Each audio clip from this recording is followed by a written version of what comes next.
घट पार्ट 5। अब तक हमने देखा कि पंचायत के फैसले के अनुसार घर की सारी औरतें खंडहर में रह रही हैं। अब देविका के सामने सबसे बड़ी चुनौती ये है कि घर की औरतों को आत्मनिर्भर कैसे बनाया जाए। देविका ये सब सोच ही रही थी कि तभी उसकी नज़र मिट्टी के बर्तनों पर गई।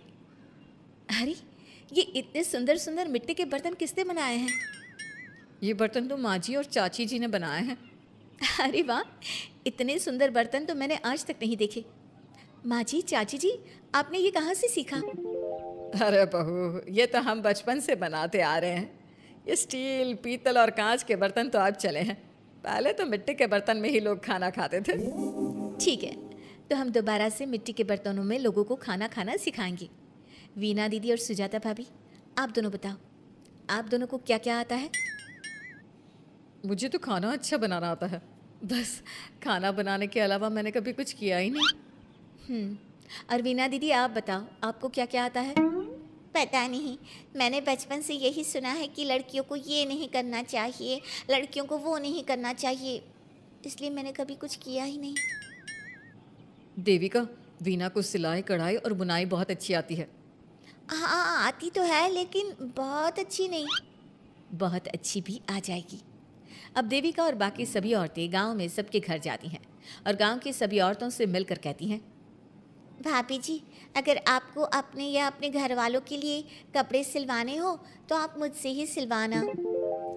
बहन जी, मिट्टी का चूल्हा, बर्तन या मटका बनवाना हो तो मुझसे ही बनवाना।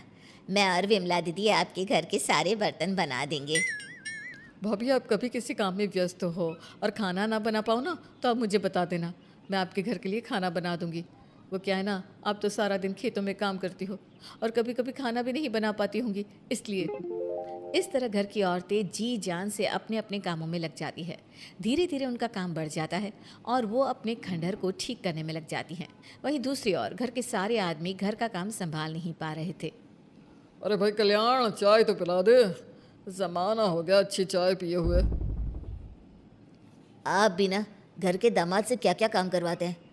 अभी लाता हूँ चाय। कल्याण, तुम दामाद नहीं बेटे हो, इसलिए इस घर के सुख दुख, घर के काम और बाहर के कामों में तुम्हारा सहयोग तो होना ही चाहिए ना।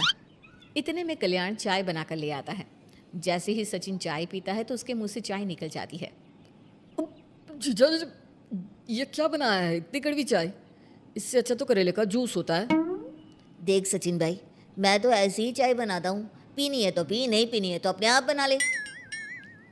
मैं खाना बनाने जा रहा हूँ और अकेला नहीं बना सकता, आप में से कोई मेरी मदद करो। सचिन मेरी चाय की बुराई कर रहे थे ना, तुम जाओ अब खाना बनाओ। सचिन और मोहन दोनों खाना बनाने में लग जाते हैं। मोहन भिंडी काटकर कढ़ाई में छोड़ देता है और उसमें पानी डाल देता है। आपने भिंडी में पानी क्यों डाला? शायद पानी नहीं डलता, पता नहीं, लेकिन माँ ने कभी भिंडी में पानी नहीं डाला था। लेकिन बिना पानी के भिंडी बनेगी कैसे, मतलब गलेगी कैसे? बिना पानी के बनाएंगे तो चिपक नहीं जाएगी कढ़ाई से? पता नहीं, चलो देखते हैं कैसे बनती है भिंडी। भैया, कितने दिन हो गए ना अच्छा खाना खाए हुए। खाना तो सुजाता बनाती है, इतना मज़ेदार खाना कोई और बना ही नहीं पाता। सचिन और मोहन खाना तैयार करके ले आए। सभी आदमी खाना खाने लगे। खाना बना तो बहुत बुरा था, लेकिन किसी ने बिना कुछ कहे खाना खा लिया। तभी जोगिंदर ने कहा, घर की हालत कितनी बुरी हो रही है, जगह जगह जाले लगे हैं। 2 दिन से तो किसी ने झाड़ू भी नहीं लगाई घर की। हाँ, और घर में गंदे कपड़ों के ढेर लगे हैं। मेरे पास तो यह आखिरी कुर्ता ही बचा है पहनने के लिए। कल्याण, मोहन, तुम किसी नौकर को रख लो ना। हमने 1-2 लोगों से बात की थी नौकर के लिए, लेकिन कोई घर में काम करने के लिए तैयार ही नहीं है। गांव के सभी लोग खेतों में ही मजदूरी कर रहे हैं। घर के सभी आदमी घर के काम में लगे रहते हैं, तो वो अपने खेतों पर भी ध्यान नहीं दे पाते और उन्हें हर महीने आर्थिक रूप से नुकसान उठाना पड़ता है। धीरे धीरे उनके घर की हालत खराब होने लगती है। एक दिन कल्याण सबसे कहता है, घर को तो औरत ही संभाल सकती है, हमारे बस का नहीं है घर संभालना। हमें किसी तरह से उस सब को वापस इस घर में लाना ही होगा। अरे कल्याण बेटा, पंचायत का फैसला था कि औरतें हमसे माफ़ी मांगे, लेकिन उन्होंने माफ़ी नहीं मांगी। अब हम उन्हें बुलाने गए तो उल्टा हमें ही अपनी अपनी पत्नियों से माफ़ी मांगनी पड़ेगी। हमें कोई ऐसा रास्ता निकालना होगा कि वो मजबूर हो जाए हमारे पास आने के लिए। बापू, उन सभी ने अपने अपने काम शुरू कर दिए हैं। क्यों ना हम सबके काम में नुकसान कर दे, इससे वो मजबूर हो जाएंगे हमारे पास आने के लिए। भैया, ये कैसी बात कर रहे हो? इससे वो मजबूर नहीं होंगी बल्कि और भी ज़्यादा गुस्सा हो जाएंगी। मैं तो बोल रहा हूँ शराफत से जाकर माफ़ी मांग लेते हैं। मुझे यकीन है कोई माफ़ करे ना करे, माँ तो ज़रूर हमें माफ़ कर देंगी। नहीं सचिन, अगर हमने माफ़ी मांगी तो ये सारी औरतें हमारे सर पर चढ़कर नाचेंगी। हमें इनके सामने छोटा नहीं होना है। मोहन, कल्याण, तुम दोनों आज से ही काम शुरू कर दो।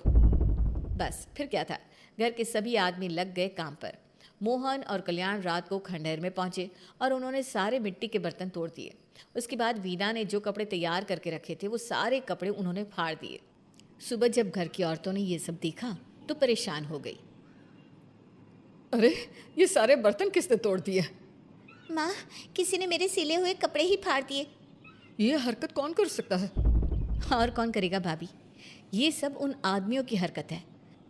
जब किसी तरह से हमें झुका नहीं पाए तो हमारे काम बिगाड़कर हमें परेशान कर रहे हैं। सभी औरतें दुगनी तेजी से काम में लग गई।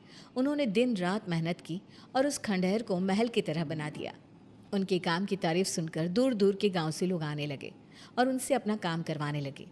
एक दिन सभी औरतें बैठकर खाना खा रही थी, तभी विमला ने देविका से कहा, देविका, हम कभी सोच भी नहीं सकते थे कि हम अपनी मेहनत से अपने लिए इतना बड़ा और इतना अच्छा घर बना लेंगे। देविका बहू, आज हमें इस बात का एहसास हो रहा है कि हम तो सिर्फ सांस ले रहे थे, जीना तो हमें तुमने सिखाया है। मुझे तो अब भी यकीन नहीं हो रहा कि मेरे पति की पहचान के अलावा भी मेरी कोई पहचान है।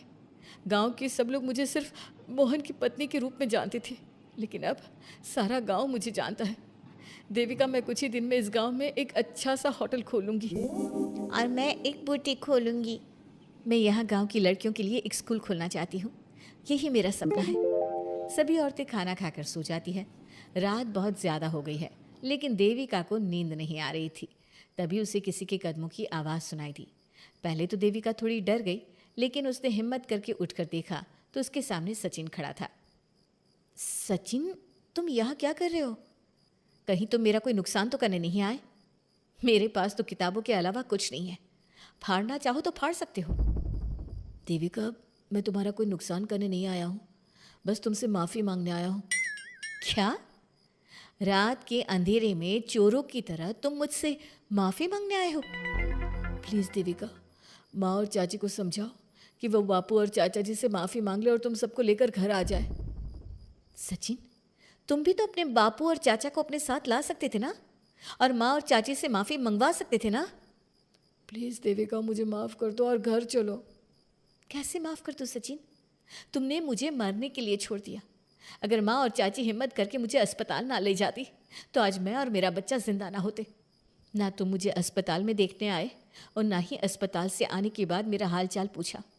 मुझे तो छोड़ो, तुमने अपने बच्चे का चेहरा तक नहीं देखा और तुम मुझसे उम्मीद कर रहे हो कि मैं तुम्हें माफ़ कर दूँ? कभी नहीं सचिन। देखो देविका, हम सबको बहुत नुकसान हो रहा है। घर के काम की वजह से हम बाहर के काम पर ध्यान नहीं दे पा रहे। घर और ज़िंदगी दोनों अस्त व्यस्त हैं। वो इसलिए कि तुम सब आदमी संगठित नहीं हो, अपना दिमाग और ऊर्जा हमें परेशान करने में लगा रहे हो। और हम औरतें संगठित हैं, हम अपना दिमाग और ऊर्जा अपनी प्रगति में लगा रहे हैं। इसलिए हमने खंडहर को भी महल की तरह कर दिया और तुम्हारी हवेली खंडहर की तरह लगती है। सचिन देविका से बार बार माफ़ी मांग रहा है।